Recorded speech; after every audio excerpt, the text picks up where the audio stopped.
시편 42편은 믿는 사람들의 삶의 고민과 걱정과 염려가 고스란히 담겨져 있는 시라고 할 수 있습니다. 왜냐하면 그 본문의 배경을 알지 못한다 할지라도 그 말씀에 짜여져 있는 이 말씀 한 말씀 한 말씀이 우리가 쉽게 경험하고 우리가 실생활에서 고민하는 그런 모든 그런 단어들이 고스란히 적혀 있습니다. 그래서 우리가 이 말씀을 오늘도 찾아보고자 하는 것은 바로 지금 우리가 갖고 있는 이 문제와 염려와 걱정과 근심을 어떻게 해결해 나가야 할지를 살펴보기 위함인 것입니다. 2016년 보건복지부 통계를 보니까 정신질환의 제1위를 차지한 것이 불안장애라고 합니다. 그러니까 오늘 무엇을 먹을까? 오늘 나갈 때는 어떤 옷을 입을까? 그리고 잠자기는 몇 시부터 할 것인가? 이렇게 일상에서부터 시작된 모든 우리 안에서의 걱정과 근심, 내일은 또 누구를 만나서 또 어떤 사업을 구상하고, 실질적으로 우리 현실을 보게 되면 모두가 걱정과 염려와 근심에 노출되어 있다는 것이죠. 그런데 이 걱정과 근심에 노출되어진 이 정도가 어느 정도까지가 일반 모두가 할 수 있는 그런 걱정이고 근심인지 병적으로 구분해야 될 정도로 심각한지 이것을 우리가 생각해 볼 필요가 있다는 것입니다.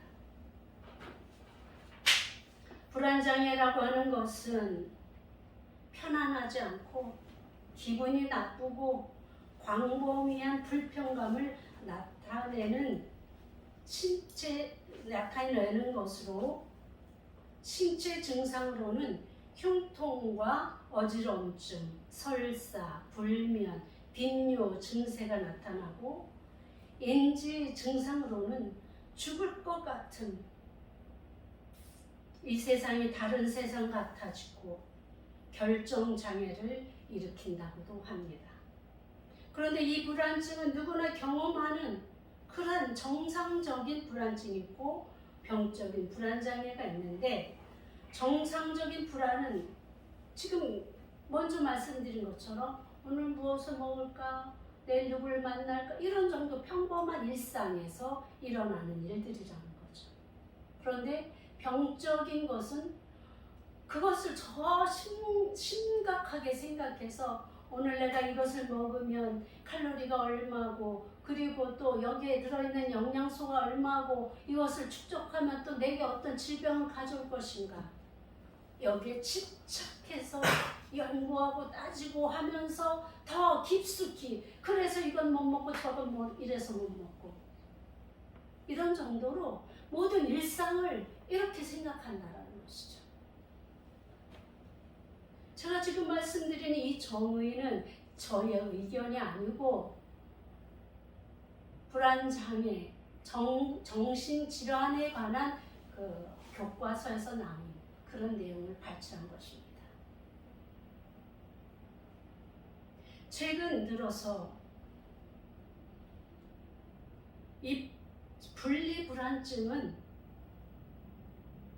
어린 아이들에게만 있었다고 예전에는 이렇게 학계에서 연구하고 발표했는데, 지금은 어른들에게서, 심지어 우리가 집에서 기르는 가축들, 애견들, 애묘들, 뭐 이런 반려동물에게서도 이것이 나타난다라고 설명하고 있습니다. 유명인들이 공황장애 증세는 너무나 흔한 일들이 되어버렸습니다.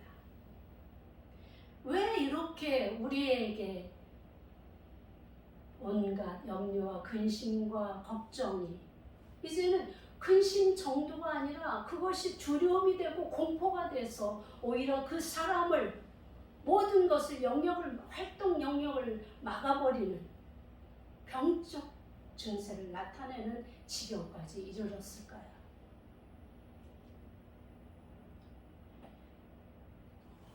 무엇이든 완벽하게 하기를 원하는 그 완벽주의자들, 사람은 완벽할 수가 없습니다. 누구나. 그 아무리 훌륭하신 분이라 할지라도 완벽한 사람은 없습니다. 성경에 의인은 없나니 한 사람도 없다고 말씀하셨습니다. 그렇다면 우리는 우리 자신이 물론 허점투성이 이런 것으로 살아가기를 원하지는 않겠지만 좀 더 완벽하게 살기를 원하는 것은 당연한 우리의 의무이고 또 우리가 해야 될 일입니다. 그러나 마지막 내가 생각한 그 완벽이 어디까지냐, 이거를 객관화시켜서 볼 필요가 있다는 거예요. 그 정도면 됐어. 보통 사람이 이렇게 말할 수 있는 그 정도면 된 것입니다. 그런데 우리 안에서 우리가 불안을 느끼는 이유, 원인 또 하나가 있습니다. 그것은 바로 우리의 인간, 사람의 설계도를 가지신 우리 하나님께서 우리 안에 하나님이 들어가야 완전해질 수 있는 그 설계도를 갖고 계신 거예요. 그러니까 우리 마음속에 하나님 계시지 않는 사람은 아무리 무엇을 해도 불안할 수밖에 없고 염려가 될 수밖에 없고 공포와 두려움이 생길 수밖에 없습니다. 우리가 이것을 인정해야 되는 것이에요. 그래서 우리는 내 안에 하나님을 모시고 사는 이것부터 시작해서 여기에 중점을 맞추고 이렇게 살아갈 때에 우리에게 염려와 근심과 불안이 아니라 주님이 주시는 기쁨과 평안을 맛볼 수 있게 된 것입니다. 본문을 살펴보면 고라 자손의 마스길이라는 표제가 붙어 있습니다. 고라 자손의 마스길이라는 이 표제가 붙어 있는 것은 시편이 다 다윗의 시라고 생각하시면 안 됩니다. 이 시편은 다윗의 시도 있고 다른 사람들의 시들도 함께 편집되어 있다는 것을 먼저 기억하시기 바랍니다. 고라 자손은 어떤 자손입니까? 고라 자손은 레위인의 자손입니다. 레위인들이 맡은 역할이 무엇이죠? 성전에서 하나님을 섬기는 일을 도와주는 일이에요. 찬송하는 일, 그리고 성전 문을 지키는 일, 그리고 성전의 그 기구물들을 들어 운반하는 일, 이런 일들이 바로 레위 지파에게 주어진 일이라는 거죠. 그러니까 여기에 나온 이 고라 자손이라는 것은 다시 이야기하면 이 사람도 하나님을 찬양하는 찬양대로서 하나님의 찬양을 맡은 자로서 악기를 다루는 자로서 이렇게 쓰임받았다는 것을 우리가 먼저 생각할 수 있는 것입니다. 마스길이란 말은 교훈을 담긴 시편이다, 이런 뜻입니다. 그러니까 그저 내 마음을 하소연하고 이런 것을 그치는 것이 아니라 그 표현을 통해서 하나님께서 우리가 어떻게 하나님을 섬겨야 될지를 교훈하게 되는 그런 시라는 것입니다. 이 시가 지어진 그 시대적인 배경을 우리 한번 보게 되면 바로 바벨론 포로 도시, 그곳에 끌려가서 하나님을 섬기지 못하고 예전에 그렇게 마음껏 주님을 찬양하고 사람들을 하나님께로 인도하는 그 문지기로서 지키고 그리고 하나님을 찬양하는 악기를 다루며 이렇게 주님을 찬양했던 이 사람이 바벨론 포로로 끌려가서 아무것도 할 수 없는 거예요. 우리가 지난주에도 우리가 말씀을 나눴습니다만 얼마나 이들에게 요구당하고 있었던 그 억지, 억압은 무엇이었습니까? 하나님을 찬양하던 그 악기로 우리의 영을 돋아라, 이것 아니었습니까? 저들이 우리를 기쁘게 하는 그런 음악을 틀어라, 이렇게 하지 않았습니까?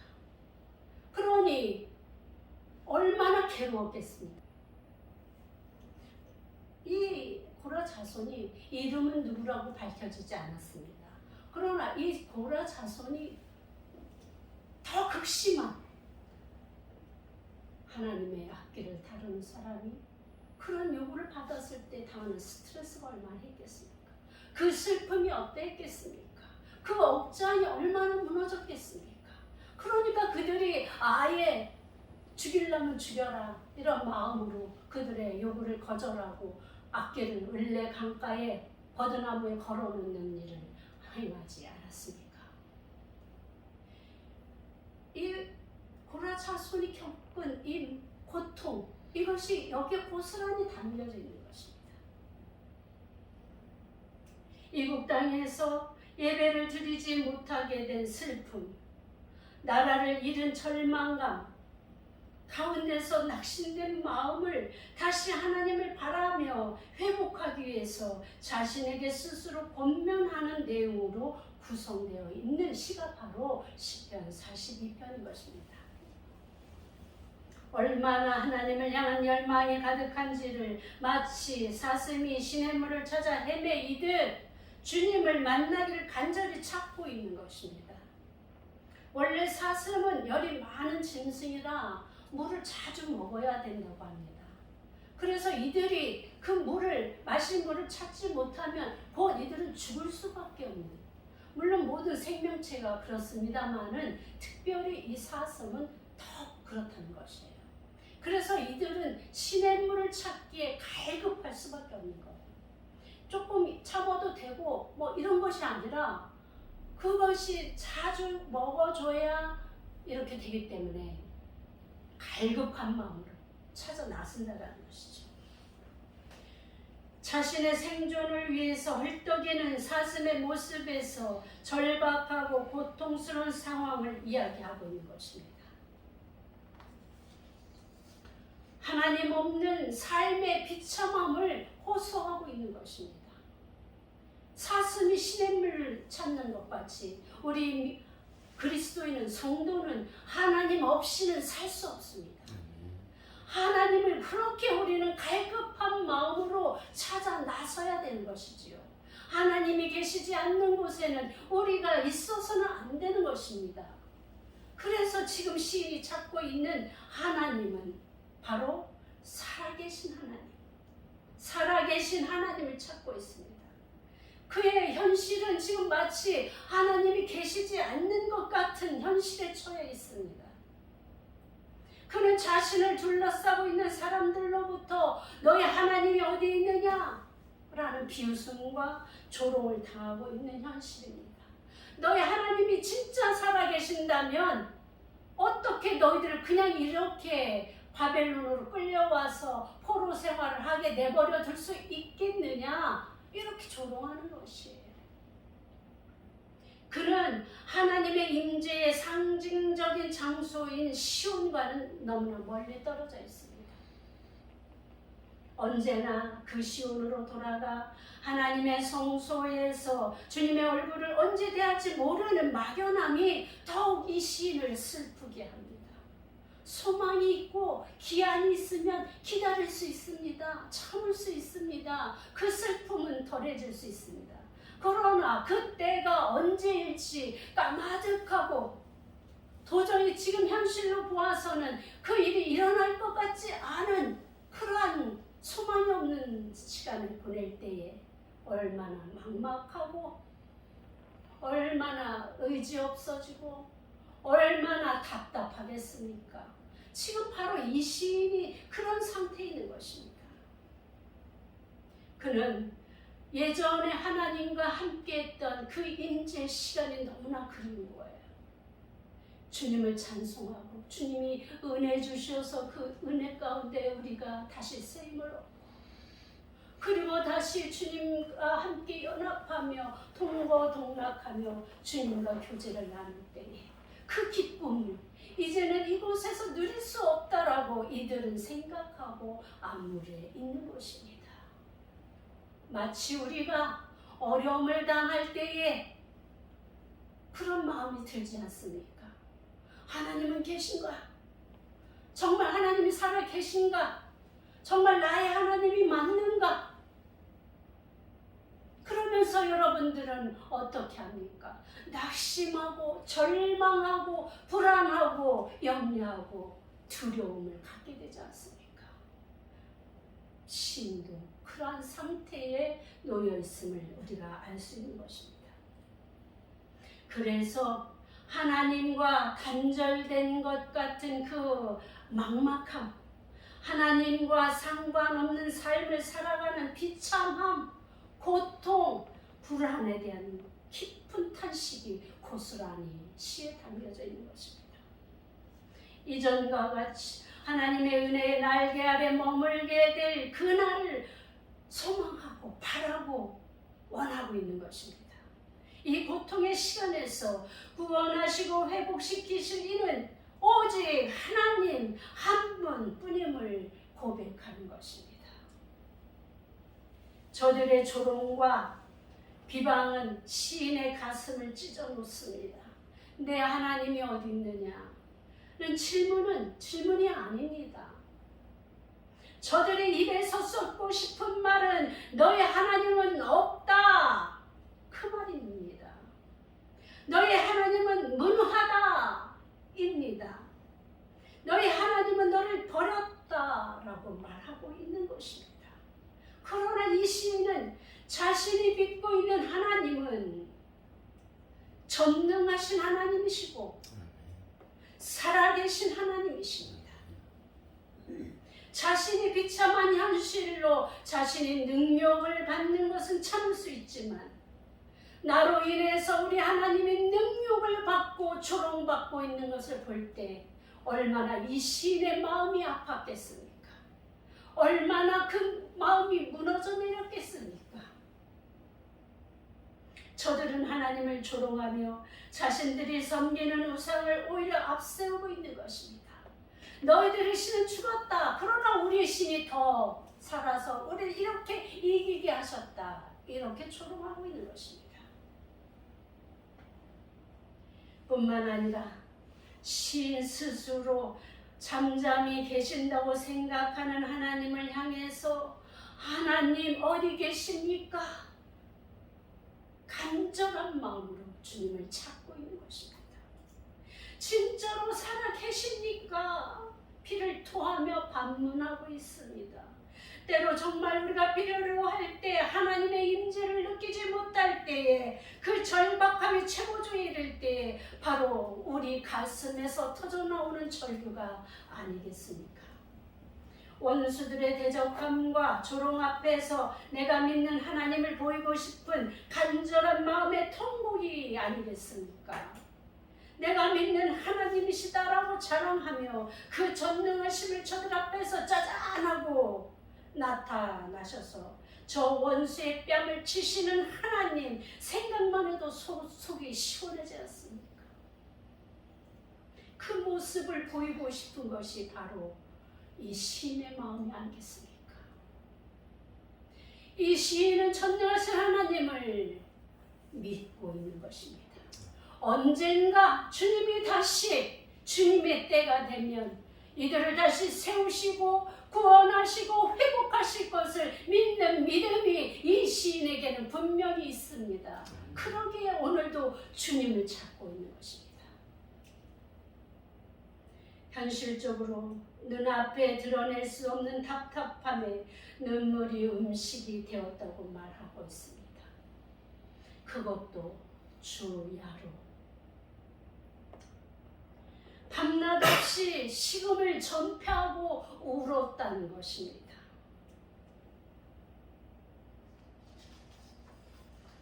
자신의 힘으로는 어쩔 수 없는 답답함과 고통을 벗어나게 해주실 하나님의 임재에 대한 갈망의 강도를 이렇게 표현한 것입니다.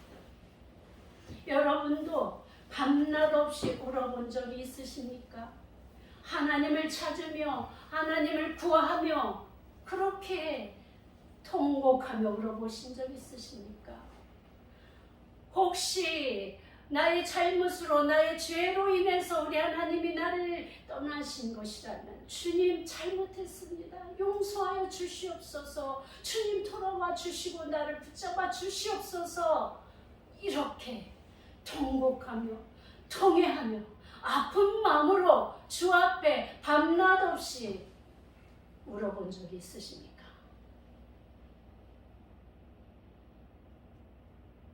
전에 하나님의 임재 속에서 하나님을 찬양하며 살았던 그때를 그리워하며 더욱 시인의 마음은 고통을 느낍니다. 전에 하나님의 성전에서 하나님의 임재 아래 살아갈 때와 멀리 타국에서 갈 수 없는 성전과의 거리감으로 탄식과 절망의 소리만 터져나오고 있습니다.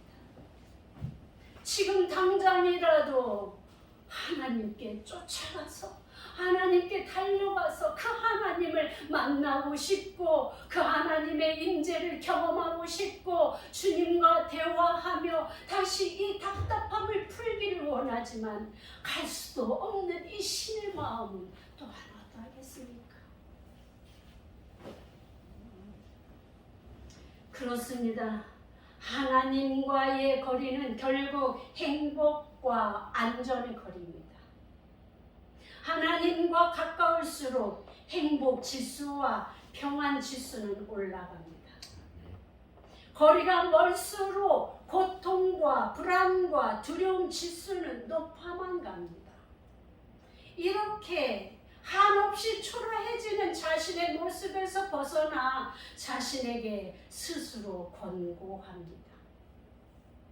내가 어찌하여 낭망하며 불안하여 하는고 스스로에게 이야기하고 있는 거예요.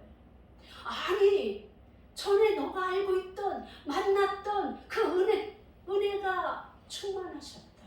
그리고 능력이 많으신 너의 하나님 여호와를 내가 믿고 지금까지 살아왔는데 지금 내가 현재 상황이 어려워지고 고통스럽다고 해서 어떻게 내 영혼까지 낭망하며 불안하여 하고 슬퍼하고 있느냐라고 자신을 책망하고 있는 것입니다. 여러분 그렇습니다. 때때로 우리에게 어려움이 고난이 환난이 닥쳐올 때에 우리가 불안하여 하고 염려하고 근심하고 걱정하는 일로서는 아무것도 해결할 수 없습니다. 오직 이 문제를 해결하실 분은 우리 여호와 하나님 한 분뿐임을 기억하셔야 되는 것입니다. 그리고 그 하나님께 돌아가야 되는 것입니다. 그 하나님을 찾아가야 되는 것입니다. 그 하나님의 임재를 간구해야 되는 것입니다. 주님이 오셔야 내 마음이 내 문제가 해결되는 것입니다. 그때야 비로소 마음의 근심도 걱정도 불안도 공포도 두려움도 사라지게 되어 있는 것입니다. 내가 그렇게 한 것이 아니라 우리 하나님께서 그렇게 만드신 것입니다. 여러분 그것을 왜 우리는 기억하지 않습니까? 우리 하나님이시면 다 하실 수 있는 것임을 우리가 왜 또 잊어버리고 염려하고 불안하고 두려워하고 초조해야 하는 것입니까?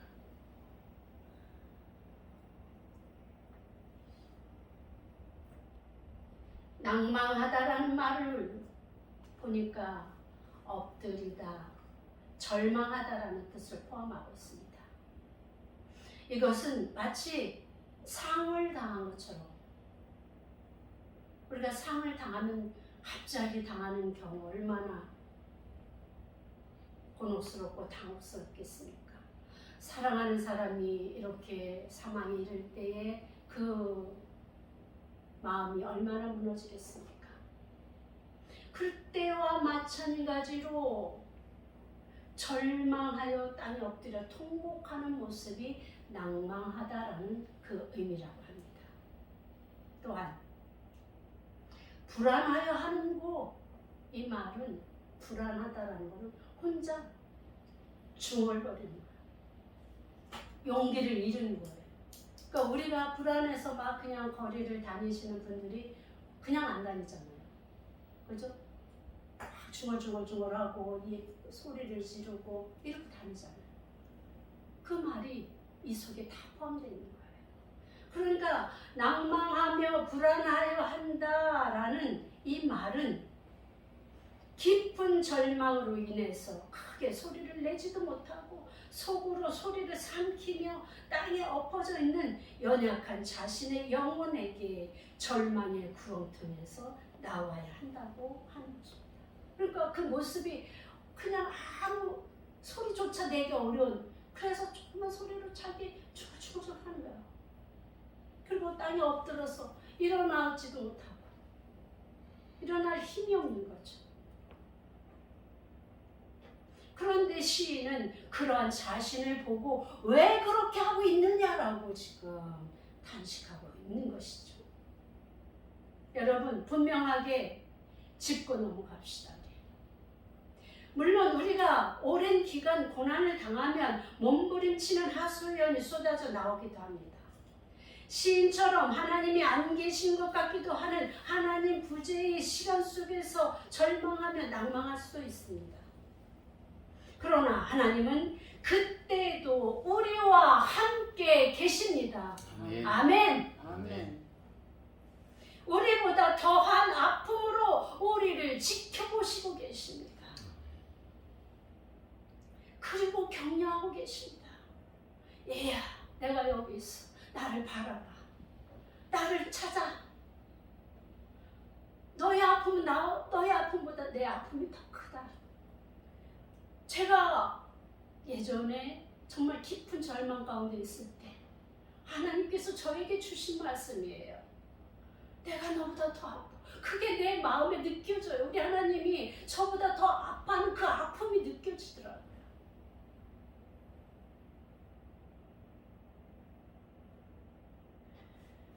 조금만 힘더내. 그래, 나는 절대로 너를 버리지 않아.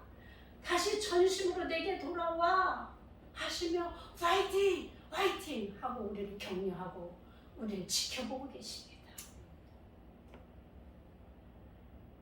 그런데 왜 하나님의 부재를 우리가 느낄까요?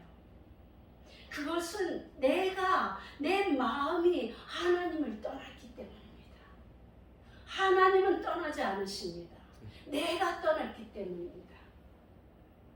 내가 먼저 눈을 감아버렸습니다. 하나님의 것을 보려 하지 않습니다. 내가 먼저 귀를 닫았습니다. 하나님의 말씀을 들으려 하지 않습니다. 그리고 스스로 떠나고 싫어서 버리고, 그리고는 하나님은 어디 계시냐고 하소연하고 원망하고 불평하는 것입니다. 그러나 여러분, 이 순간에도 우리가 반드시 명심하셔야 하는 것은, 우리가 회개하고 다시 하나님을 부르면 하나님은 반드시 나를 안으시고 나를 업으시고 다시 일으켜 세우시고 우리를 회복시켜 주시는 사랑의 하나님이심을 믿으시기 바랍니다. 기억하시기 바랍니다. 그것을 의심케 하는 것이 바로 사탄의 전략입니다. 사탄은 늘상 우리와 하나님 사이를 이간질시킵니다. 그래서 참소합니다. 하나님 앞에 우리 인간들을 참소하고 쟤는 용서받지 못할 사람이라고, 하나님 벌 주시라고, 그리고 우리에게 와서는 하나님은 안 계시다고, 하나님 너를 버렸다고, 이렇게 이간질시키는 것이 바로 사탄의 전략이라는 것을 명심하시기 바랍니다. 행여 여러분들이 살면서 그 마음이 들거든 바로 물리쳐 주십시오. 그래야 여러분이 살 수 있습니다. 누구의 이름으로? 예수. 하나님의 아들, 전능하신 하나님의 아들 예수 그리스도의 이름으로 명하노니 사탄아 물러가라. 아멘. 아멘입니다.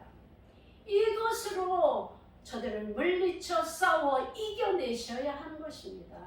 저들은 수시로 시시때때로 우리를 넘어뜨리려고 온갖 방법을 다 강구해서 우리에게 접근합니다. 우리가 약할 때, 아니면 우리가 너무 잘 될 때 우리의 교만을 통해서 우리를 넘어뜨리고, 우리가 약할 때는 우리를 낙심하게 해서 우울증으로, 조울증으로, 불안증으로 모든 그 장애를 우리에게 집어넣어 주면서 우리를 넘어뜨리려고 하고 있다는 것을 반드시 기억하시기 바랍니다. 그렇게 모든 힘을 다 잃고 엎드러져 있는 자신을 향해 명령합니다. 너는 하나님께 소망을 두라. 그가 나타나 도우심으로 말미암아 내가 여전히 찬송하리로다. 아멘. 그렇습니다. 우리는 하나님께로 소망을 두어야 합니다. 나를 도우실 이 또 하나님이시고, 나를 구원하실 이 또 하나님밖에 없습니다. 우리 하나님이 나를 도우실 때에 우리는 이전에 부르던 그 찬송을 여전히, 아니 오히려 부르게 될 역전의 시간이 올 것이기 때문입니다. 지금은 비록 하나님께서 자기에게 얼굴을 가리고 계신 것처럼 느껴지지만 이 같은 상황도 불어 해치실 분은 여호와 하나님 한 분뿐이심을 확신하고 스스로의 영혼을 향해 하나님만 기다리고 소망해야 한다고 명령해야 한다는 것입니다. 명령체로 구성되어 있습니다. 그저 권면하는 것이 아니라 명령하라! 명령하고 있는 것입니다. 이제 시인은 낙심과 불안 속에서 고개 숙인 자신의 영혼을 위해서 하나님의 구원과 승리를 머리를 들고 기다릴 것을 명령하는 것입니다. 언젠가 다시 하나님께서 그 얼굴을 자신에게 비추심으로 오히려 찬송할 날이 회복될 것임을 확신하고 있는 것입니다. 그것이 바로 믿음입니다. 믿음의 회복이 이루어진 것입니다. 믿는 자에게는 지금 당장의 현실의 고통으로 죽을 것 같은 아픔과 통곡의 상황이지만 끝까지 버리시지 않고 구원해 주실 하나님의 실존에 대한 믿음이 있는 사람은 그 고통 속에서도 찬양할 수 있습니다.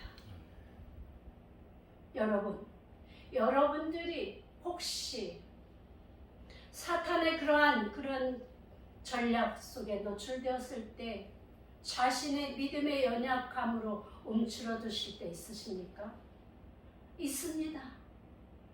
그런데 여러분 잘 생각해 보십시오. 그 사탄을 이긴 분이 계십니다. 누구시죠? 예수 그리스도입니다. 예수 그리스도께서는 이미 그 사탄을 이기신 분이십니다. 이제 사탄과의 싸움은 예수님께서 이겨놓으신 싸움이에요. 우리의 이름으로는 저 사탄과 싸워 이길 수 없을지라도 예수 그리스도 이미 이기신 예수 그리스도의 능력의 이름, 그 이름으로 우리가 저들과 싸우면 이길 수 있는 것입니다. 그러면 우리는 염려하고 두려워할 것이니라.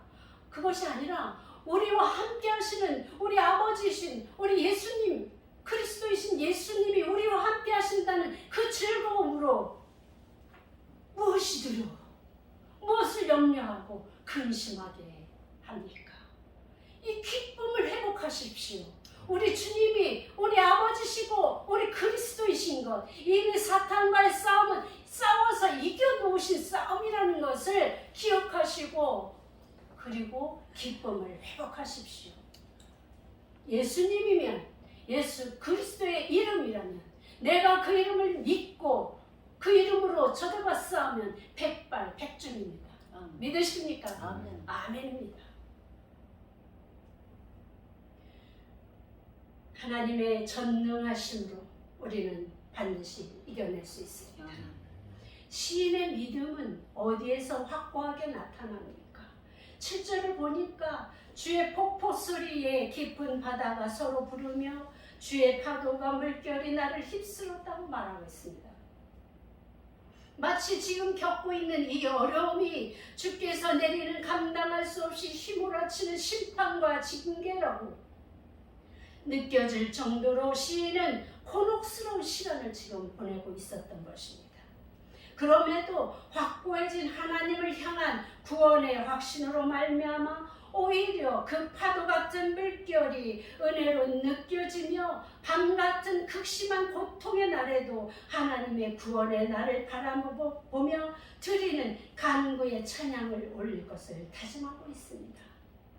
이렇게 믿음을 회복했던 시인은 여호와를 향해서 질문하기 시작합니다. 마치 믿음 없는 우리와 같이 무엇 때문에, 어째서, 무엇 때문에 나를 구원하지 않으십니까? 그러나 이 시인의 질문은 자신의 괴로움 때문에 이런 질문을 하는 것이 아니라, 아닙니다.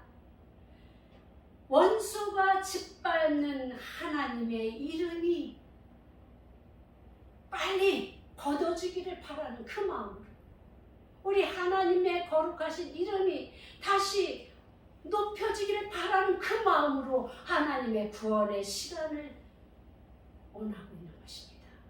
이것이 바로 진정한 믿음 아닙니까? 이 시인은 지금 원수가 짓밟는 하나님의 이름이 마치 자신의 뼈를 칼로 찌르는 것과 같은 아픔을 말하고 있습니다. 시인은 자신의 그 아픔을 고백하면서 다시 한번 하나님을 비난하고 조롱하는 대적자들의 말에 절대로 낭망하거나 불안해하거나 그러지 말고 오히려 자신의 얼굴을 도우실 하나님만 바라며 찬송하라고 스스로를 명령하고 있는 것입니다. 결론적으로 낭망하거나 불안해하는 것은 성도의 것이 아닙니다. 하나님을 바라는 자, 하나님을 소망하는 자로 돌아가는 것만이 지금이나 여전히 불안과 낭망하는 자가 아니라 하나님을 찬송할 자로 돌아가게 할 일임을 기억하십시다. 그 길만이 혼란스러운 이 시대를 기쁨으로 즐거움으로 살아갈 유일한 길임을 잊지 마십시다. 구원은 하나님께 달려있으니 우리가 누구를 따르겠습니까? 어떠한 상황에서도 하나님을 바라보고 소망하는 믿음을 회복하는 길이야말로 위기를 극복하고 문제를 해결하는 길인 것입니다. 믿음을 회복하는 길이 있습니다. 바로 우리가 지금까지 살펴본 대로 이전에 하나님을 기억하는 것입니다. 이전에 불 가운데 있을 때 나를 어떻게 건져내셨는지, 이전에 내가 물 가운데 있을 때 우리 하나님께서 어떻게 건져내셨는지 그것을 기억하는 거예요. 이전에 나를 구원하신 하나님께서 앞으로도 영원히 나를 구하시고 건져내 주실 것을 믿게 될 때 하나님은 우리를 회복시켜 주실 것입니다. 우리를 얼마나 사랑하셨기에 이 땅에 오셔서 화목제물이 되셨겠습니까? 이제 우리는 하나님 한 분이면 됩니다. 두려움도 불안함도 모두 예수님의 십자가 앞으로 내려놓으십시오. 그리고 한량 없으신 주님의 은혜를 찬양합시다. 여호와는 나의 목자시니 내게 부족함이 없으리로다. 그가 푸른 초장 쉴만한 물가로 나를 인도하시도다. 아멘. 기도하겠습니다. 하나님 아버지 감사합니다. 우리가 주님이 아니면 우리는 살 수 없는 존재들입니다. 그것을 인정하고 온전히 주님과 함께 주님과 밀접하게 주님 안에 사는 그 안전함을 우리가 구하게 하시고 바라게 하시고 그것을 행하게 하여 주시옵소서. 주님만이 나의 아버지시니 우리가 누구를 향해 나가겠습니까? 주님만이 우리 구원자시오니 우리가 어찌 주님을 떠나겠습니까? 내 영혼아 낭망하지 말고 불안하지 말고 오직 우리 하나님만 바라는 우리 인생을 살아가게 하여 주옵소서. 예수님의 이름으로 기도하였습니다. 아멘.